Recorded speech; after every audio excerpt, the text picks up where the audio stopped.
성경 말씀 봉독하겠습니다. 고린도전서 15장 9절과 10절입니다.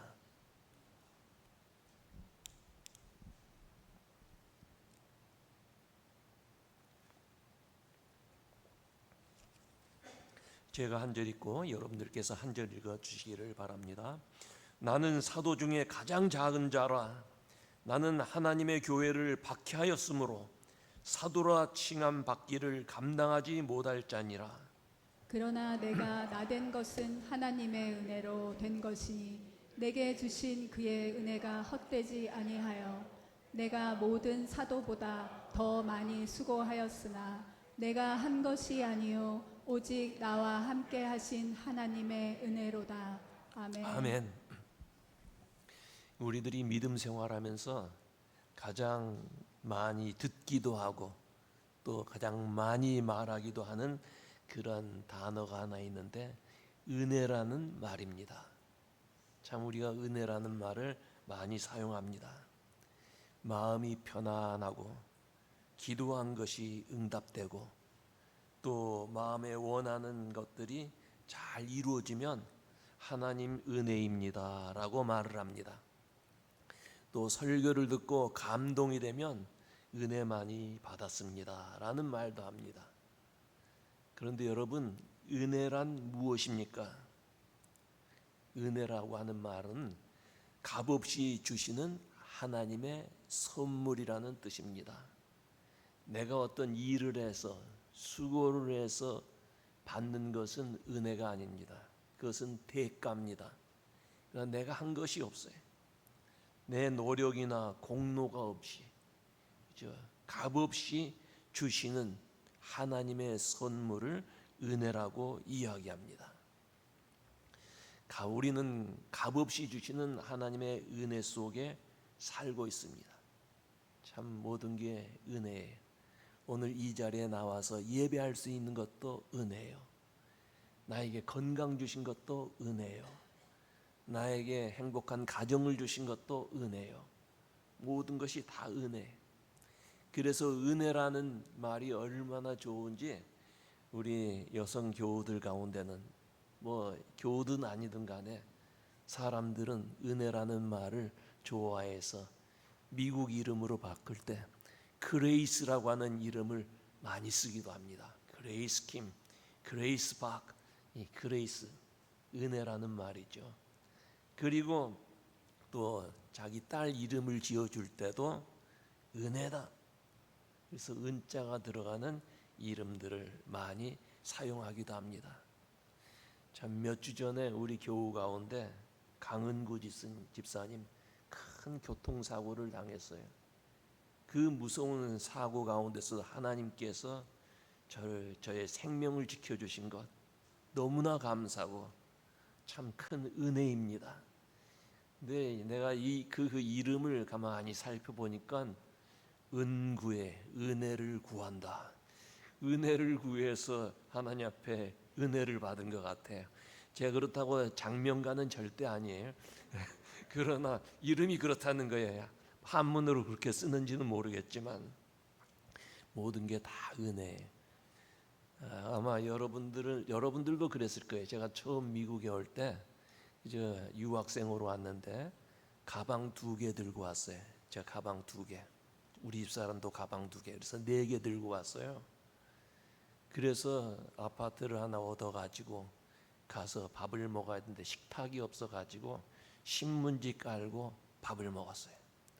그런데 저번에 이사할 때 보니까 얼마나 짐이 많은지 그 굿 윌에다가 절반 이상을 갖다 주고도 큰 추록 거기도 다 실을 수가 없었어요. 얼마나 감사한지 몰라요. 처음에 와서 참 학교 다니면서 전도사로 일을 했는데 신발이 다 떨어져서 셀베이션 아미에 가서 구두를 샀어요. 근데 구두가 깨끗한데 제 발보다 조금 작아요. 그래도 좀 깨끗하고 그래서 교회 갈 때 그거 신으려고 그걸 사가지고 교회 갈 때 운전할 때는 구두 신으면 발이 아프니까 맨발로 운전하고 교회 들어갈 때는 그 구두 신고 교회 가서 예배 드리고 왔어요. 그런데 지금은 안 신는 신발이 얼마나 많은지 몰라. 너무너무 감사해요. 아마 여러분들 이런 간증을 하라면 저보다 더 많이 있을 거예요. 참 우리는 은혜 속에 살아가고 있습니다. 그런데 여러분, 우리가 받은 은혜 중에 가장 큰 은혜가 무엇일까요? 그것은 우리가 예수를 믿고 구원받았다는 사실입니다. 여러분, 내가 믿고 싶어서 믿어지는 거 절대 아니에요. 누가 막 강제로 억지로 믿으라고 해서 믿어지는 것도 절대 아니에요. 제가 목회하는 가운데 어느 분 병상에 누워서 이제 임종을 기다리는데 솔직하게 얘기해. 목사님, 믿고 싶은데 믿어지지가 않아요. 믿음은 하나님의 은혜예요. 하나님께서 우리에게 은혜 주셨고 그 은혜로 예수를 믿어서 나의 구세주로 믿어서 우리 모두 다 구원받았어요. 그래서 구원받은 것이 가장 큰 축복이요 은혜가 된다는 말씀이에요. 우리의 삶을 돌아보면 모든 것이 다 하나님의 은혜예요. 그리고 그 은혜를 깨달으면 깨달을수록 더 깊은 것과 더 많은 것을 알게 됩니다. 사람의 눈으로 하늘을 바라보면 하늘의 별들이 많이 보여요. 깊은 바다에 가서 배에서 하늘을 보면 정말 보석을 뿌려놓은 듯이 수없이 많은 별들이 보입니다. 그런데 천체만원경으로 바라보면 더 많은 별을 볼 수가 있어요. 그뿐만 아니라 최신형 고성능 천체만원경으로 보게 되면 예전에 보지 못했던 더 많은 별들을 볼 수가 있습니다. 우리가 하나님의 은혜를 깨닫기 시작하면 더 많은 은혜를 발견하게 돼요. 그리고 결국은 모든 것이 하나님의 은혜였다고 고백하지 않을 수가 없습니다. 사랑하는 우리 교우 여러분, 우리는 이미 하나님의 은혜를 많이 받았고 앞으로도 경험하지 못한 더 많은 은혜를 받는 성도들이 되기를 원합니다. 그러나 사람들 중에는 은혜를 받고도 은혜 받은 것을 알지 못하고 사는 사람들이 너무나 많아요. 은혜를 받았는데 은혜 받은 줄을 몰라요. 제가 목회했던 곳에서 101 해변길로 하이웨이로 쭉 내려오면 샌프란시스코 가기 전에 거기에 헐스트 캐슬이라고 하는 데가 있어요. 헐스트 캐슬, 헐스트의 성이라고 하는 그런 뜻이죠. 거기에 윌리엄 헐스트라고 하는 사람이 살았던 집이에요.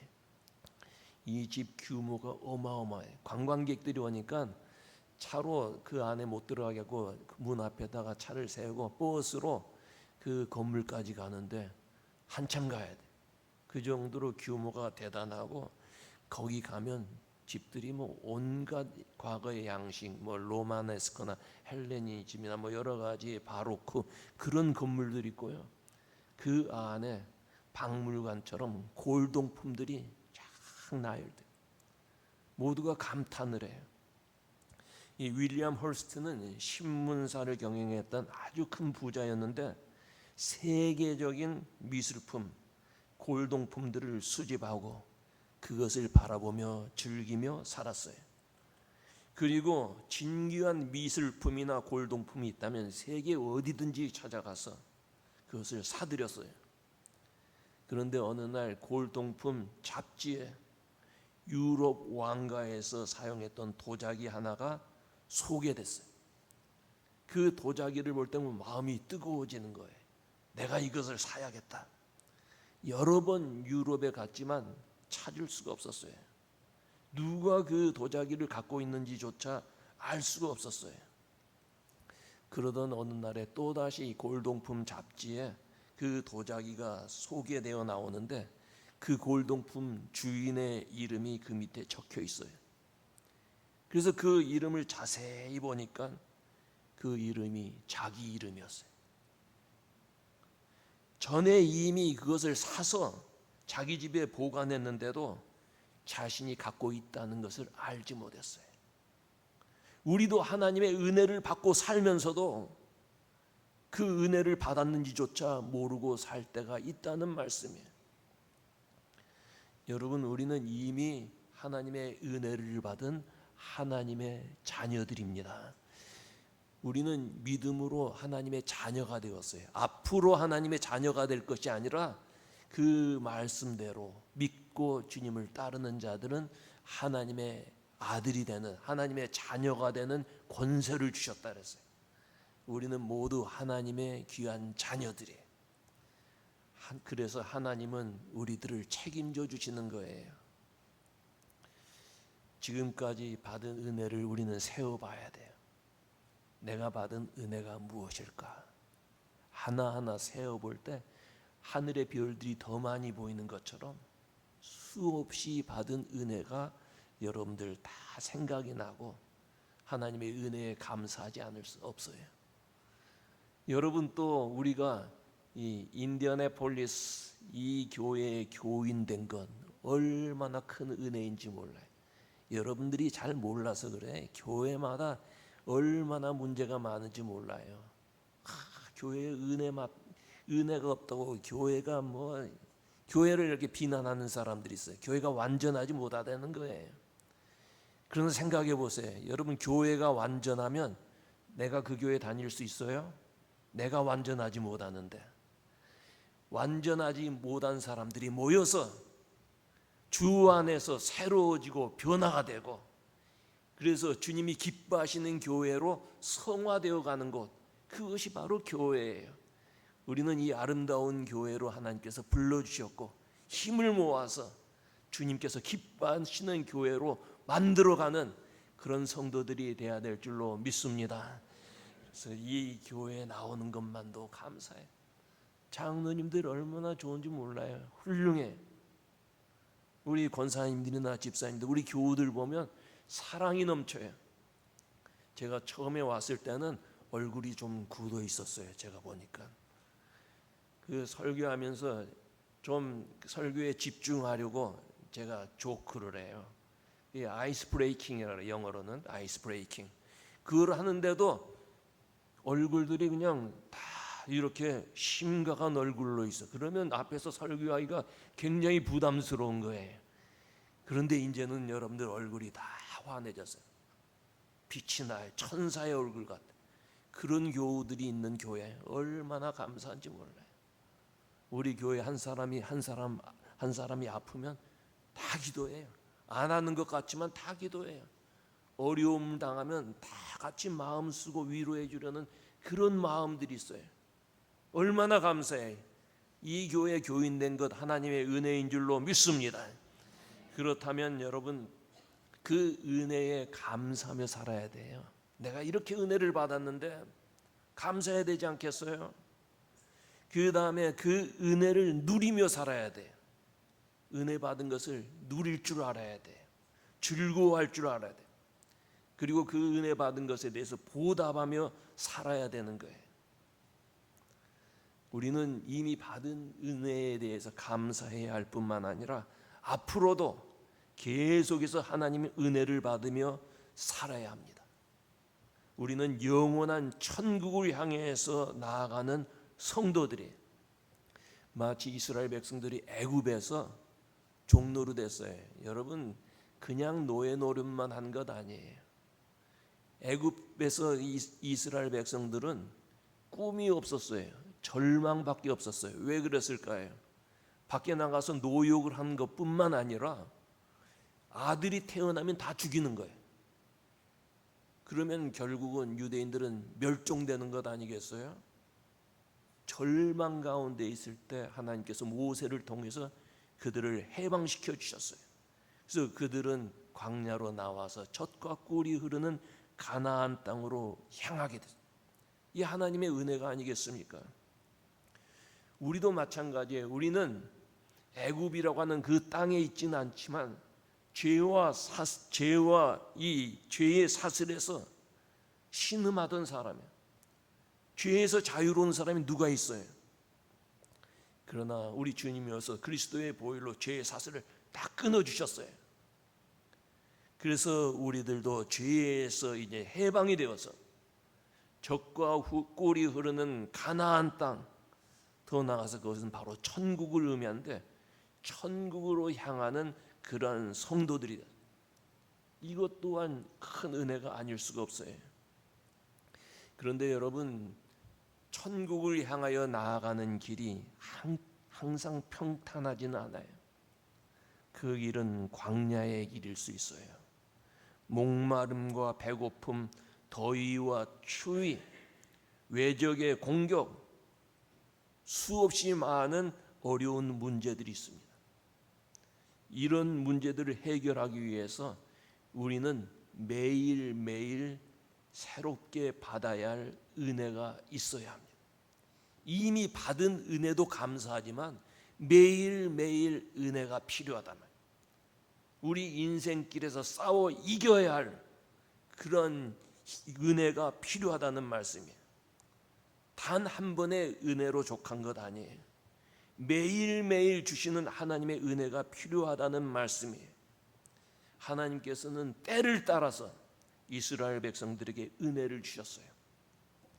새벽에 주시는 은혜가 있었고요, 낮에 주시는 은혜가 있었고, 밤에 주시는 은혜가 따로 있었어요. 새벽에 이스라엘 백성들이 광야에서 배고플 때, 한번 생각해 보세요. 여러분, 한 200만 명 되는 사람이 광야로 나갔어요. 가는 길에 뭐 맥다놀이나 식당 있는 거 아니에요. 그 광야길에 배고플 때 새벽에 하나님께서 만나를 주셨어요. 배고픔을 채워주셨어요. 또 뒤에서 애굽 군대가 쫓아옵니다. 앞에는 홍해가 있어요. 새벽에 모세가 나아가서 손들고 기도할 때 홍해가 갈라졌어요. 새벽에 주시는 은혜예요. 그리고 마지막에 여리고성, 요단강을 건너서 여리고성을 갔는데 견고한 성이에요. 그 견고한 성을 어떻게 공격해서 그것을 점령하느냐? 이스라엘 백성들이 새벽마다 거기를 돌았어요. 하루에 한 번씩, 마지막 날에는 7번 돌았어요. 그때 여리고성이 무너집니다. 새벽에 주시는 은혜였다 그 말이에요. 새벽에 주시는 특별한 은혜가 있어야 돼. 낮에도 은혜가 있어야 됩니다. 이 사막길, 광야의 길은 낮에는 얼마나 뜨거운지 몰라요. 나무도 없어요. 그늘이 없어요. 그때 하나님께서는 구름을 보내, 구름 기둥. 구름이 있으니까 그늘이 져서 이스라엘 백성들이 피곤치 않게 걸을 수 있었던 거예요. 사막 기온은 낮에는 뜨겁지만 밤에는 몹시 추워요. 불기둥을 보내서 그들의 몸을 따뜻하게 녹여주셨어요. 여러분, 우리도 받는 은혜가 시간마다 따로 있습니다. 때를 따라 주시는 하나님의 은혜가 있다는 말씀이에요. 그래서 우리는 각자에게 필요한 은혜를 간구해야 돼. 때를 따라 주시는 은혜를 간구하고 사모해야 돼. 하나님은 사모하는 영혼을 만족해 하신다. 마음속에 새로운 은혜를 간구해야 된다 그 말이에요. 고린도후서 6장에 하나님의 은혜를 헛되이 받지 말라. 지금은 은혜 받을 만한 때요, 보라 지금은 구원의 날이로다. 은혜 받을 때라는 거예요. 은혜를 사모하는 사람의 그 마음을 만족해 하신다 그랬어요. 여러분의 그런 사모하는 마음으로 하나님의 은혜를 간구해야 하는 것입니다. 그런데 여러분, 우리가 은혜를 받는 것도 중요합니다마는 더 중요한 것이 있어요. 받은 은혜를 잘 지켜나가는 거예요. 받은 은혜 쏟아버려서는 아니 돼요. 내가 받은 은혜가 있잖아요. 그 받은 은혜를 잘 지키고 간직해야 되는 거예요. 받은 은혜를 즐거워할 줄 알고 감사해야 할 줄 알고 그것을 귀하게 여겨야 돼. 하나님의 은혜를 하찮게 여겨서는 아니 돼요. 귀하고 귀한 하나님의 은혜인 것을 알아야 돼요. 그렇지 않으면 하나님께서 주신 그 은혜를 거두어 가십니다. 기억하세요, 여러분. 하나님께서 여러분들에게 부어주신 그 은혜를 귀하게 여기지 아니하면 거둬가신다는 말씀이에요. 참, 그 예수께서도 죄 지은 사람 용서해 주시고 다시는 더 큰 죄, 더 큰 질병이 오지 않도록 내가 죄악에서 떠나라, 죄 짓지 말라, 귀하게 여기라는 거예요. 여러분, 받은 은혜를 감사하게 생각하고 즐거워하고 경건하게 사는 성도가 돼야 돼. 경건한 삶이 필요해. 그게 저 영적인 생활 아니에요? 우리의 삶은 경건해져야 돼. 창세기 6장에 보면 노아의 가족들이 놀라운 은혜를 받았어요. 어떤 은혜를 받았습니까? 지구가 물에 덮이는 대홍수가 있었어요. 그때 노아의 가족은 구원을 받습니다. 창세기 6장 계속 보면 때에 온 땅이 하나님 앞에 폐기하여 강포가 땅에 충만하여 하나님은 홍수로 세상을 심판했다. 너무나 죄로 관영한 그러한 시대였어요. 그런데 노아의 가족은 여호와께 은혜를 입었더라. 노아의 사적은 이러하니라. 노아는 의인이요 당세 완전한 자라.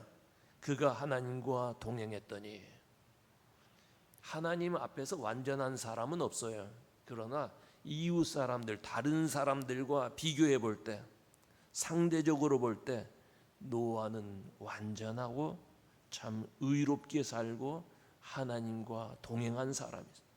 이런 사람에게 하나님께서 은혜를 베푸세요. 경건하고 세상과 타협하지 않고 세상 물결에 물들지 않고 하나님과 동행하며 살았다. 여러분, 노아의 가족 식구 수만 받아 얼마나 경건한 삶을 살았는지를 알 수가 있어요. 구원받은 노아의 방주에 들어가서 구원받은 사람의 수가 몇 명이에요? 8명. 노아가 있고요. 그 다음에 그 아들들 셋이 있었어요. 그러면 그 집에 남자가 4명이죠. 그 당시에는 그저 문란해져서 한 남자가 많은 여자들과 살았어요. 근데 노아는 그렇게 하지 않았어요. 한 명의 아내, 그 아들들도. 그래서 8명이 노아의 방주에 경건한 삶을 살았다. 하나님과 동행하며 살았다. 이런 가정을 하나님께서 홍수 심판에서 구원해 주셨어요. 요즘 세상이 노아 시대처럼 아주 악해졌어요. 아마 여러분들이 저보다 더 잘 아실 거예요. 향락과 불법이 성행합니다. 옛날에 마약한다 그러면 그저 많이 배우지 않고 사회적으로 조금 그 소유하지 못한 그런 사람들이 혹은 갱들이 하는 줄 알았는데 요즘은 아주 공부 많이 하고 사회적인 지위가 높은 사람, 뭐 의사, 변호사 그런 사람들도 마약합니다. 자기 좋을 대로 사는 악한 시대가 되었어요. 21세기를 포스트 모더니즘 시대라고 얘기해요. 이게 무슨 말이냐면 어떤 사회적인 규범이 이제는 없다는 거예요. 전에는 그렇게 하면 안 돼. 그래서 사람들 그 어떤 도덕의 가치나 기준이 있지 않았어요? 지금 그런 거 없어요. 자기 좋은 대로 살면 되는 그런 세상이 되었어요. 이러한 때 우리는 세상 유혹을 받기도 쉽습니다. 악인의 꾀를 쫓아 사는 것이 지혜로운 것처럼 보일 때가 있어요.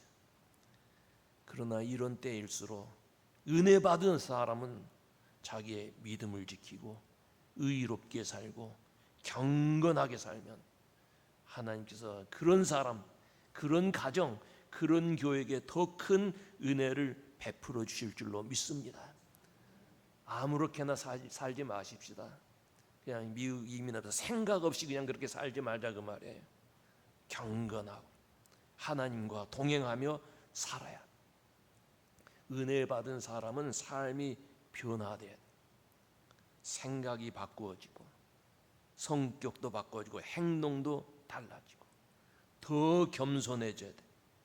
더 맡은 일에 충성해야 돼. 여러분, 은혜 받은 사람은 변화된 삶을 살아야 됩니다. 그저 내가 은혜 받았다 감사하다 거기에 머무르지 말고 변화된 삶을 살아야 돼. 계속 은혜만 사모하면 잘못하면 기복신앙으로 흐르기 쉬워요. 어떤 사람이 자기 아들 명문대학 가게 해달라고 기도했어. 새벽에마다 나와서 기도. 근데 기도한 대로 명문대학에 아들이 입학을 했어요. 그 다음에 기도하기를, 하나님 우리 아들 대학 졸업한 다음에 인류 회사에 취직하게 해 주시옵소서. 정말 대학 졸업한 다음에 아주 좋은 회사에 취직을 했어요. 그랬더니 이번에는 하나님 우리 아들 좋은 처녀 만나서 아주 행복한 가정 이루게 해 주시옵소서. 좋은 혼처를 만나게 해 주시옵소서. 기도했는데 정말 훌륭한 아내를 얻게 되었어요. 근데 한동안 아이가 없는 거예요. 하나님 우리 아들 내외 선물 자식을 주옵소서. 간절히 기도했어요. 떡두꺼비 같은 아들이 태어났어요. 얼마나 좋겠어요. 그런데 이 사람이 이제 나이가 들었어요. 허리도 아프고 몸에 병이 들었어요. 그래서 또 열심히 기도했어요. 그랬더니 또 병에서 고침을 받았어요. 그러다가 나이가 들어서 죽었어요. 겉으로 보기에 이 사람은 평생 기도한 사람이에요. 그러나 하나님의 은혜를 받은 사람답게 살지 못했어요. 복만 빌며 살았지 삶의 변화가 없고 받은 복을 이웃과 함께 나눌 수 있는 그런 크리스찬으로서의 삶을 살지 못했어요. 우리 기독교가 잘못하면 기복주의 사상, 기복주의에 빠지기가 쉬워요. 그저 뭐 달라고만 기도하는 거예요. 그렇다면 여러분 무당 앞에 가서 달라고 하는 것 뭐가 달라요? 우리 예수 믿는 사람은 목표가 뚜렷해야 돼요. 하나님 내가 이게 필요합니다. 그런데 이것으로 인해서 하나님께서 기뻐하시는 삶을 살겠습니다. 내가 받은 복을 이웃과 함께 나누며 살겠습니다. 그러면 그건 기복신앙이 아니에요. 우리는 연약하기 때문에 하나님께 구할 수밖에 없어요. 온 우주의 주인이신 하나님 아버지에게 달라고 기도할 수밖에 없어요. 그러나 받은 것으로 어떻게 살 것인가? 그것이 분명해야 돼요. 그래 예수 믿는 사람들은 복을 많이 받아야 돼요. 저는 우리 교회 교인들이 구약과 신약에 약속된 모든 복 다 받으시기를 바랍니다. 다 복 받아야 돼. 네, 그것만으로는 충분하지 않고 받은 복으로 세상에서 빛과 소금 되겠습니다. 세상을 섬기는 사람 되겠습니다. 우리 자식들도 그렇게 되게 해 주시옵소서. 그렇게 기도해야 되는 거예요. 은혜 받은 사람은 자신의 연약함을 인정하는 사람. 자기가 이렇게 된 것은 내 힘으로 됐다. 자기를 과시하거나 착각하거나 자기 도취에 있는 사람, 그래서 남을 우습게 하는 사람, 은혜 받은 사람이 아니에요. 자기의 부족함을 늘 깨닫아요. 은혜를 받으면 받을수록 하나님 나는 부족한 사람입니다. 나는 연약한 사람입니다. 그래서 믿음의 조상 아브라함도 하나님 앞에 기도하면서 하나님 나는 티끌과 같은 사람, 먼지 같은 사람이라 그랬어요. 사도 바울은 자기 자신은 나는 깨어지기 쉬운 질그릇입니다. 오호라 나는 곤고한 사람이라 누가 이 사망의 몸에서 나를 구원해내랴. 자신의 연약함을 고백하고 하나님의 도우심을 계속해서 간구했던 거예요. 은혜를 받으면 받을수록 사회적 지위가 높아가면 높아갈수록 배우면 배울수록 더 자신의 연약함, 부족함을 하나님 앞에 간구하면서 겸손하게 사는 사람, 이 사람이 은혜 받은 사람의 모습이라 그 말이에요. 은혜 받은 사람, 하나님께 감사와 영광 돌리며 사는 사람, 나의 수고 땀의 그런 결과로 나의 공로로 이렇게 복을 받았다가 아니에요. 나는 무익한 종입니다. 내가 해야 할 일을 했습니다. 그래서 사도 바울이 나의 나된 것은 하나님의 은혜입니다 하면서 오늘 본문처럼 다른 사도들보다 더 많이 수고했다, 더 많이 일을 했다 그랬어요. 은혜 받음에도 불구하고 변화되지 않으면 다시 곤고한 날이 온다는 것 기억해야 돼요. 받은 은혜 쏟아버리면 아니 되고요, 그 삶이 변화되지 않으면 곤고한 날이 다가옵니다. 38년 된 병자가 예수님 만났어요. 예수께서 병을 고쳐주셨어요. 그리고 그 여인에게 더 심한 병이 생기지 않도록 다시는 죄를 범하지 말라. 은혜 받은 사람이 은혜 받은 사람께 다 살지 못하면 더 심한 것이 올 수 있다는 거예요. 이 말씀을 우리는 참 진지하게 받아야 돼요. 여러분, 오늘 여기 나온 우리 교우들 다 은혜 받은 하나님의 자녀들인 줄로 믿습니다. 이 자리에 나와서 예배 드리는 것만도 하나님의 큰 은혜예요. 받은 은혜 감사하십시다. 그리고 변화되십시다. 그뿐만 아니라 매일매일 시시때때로 나에게 필요한 은혜를 간구해서 간구한 것 이상의 더 좋은 것으로 응답받고, 그래서 하나님께 영광 돌리며 사는 사랑하는 성도 여러분들 되시기를 주의 이름으로 축원합니다. 기도하겠습니다.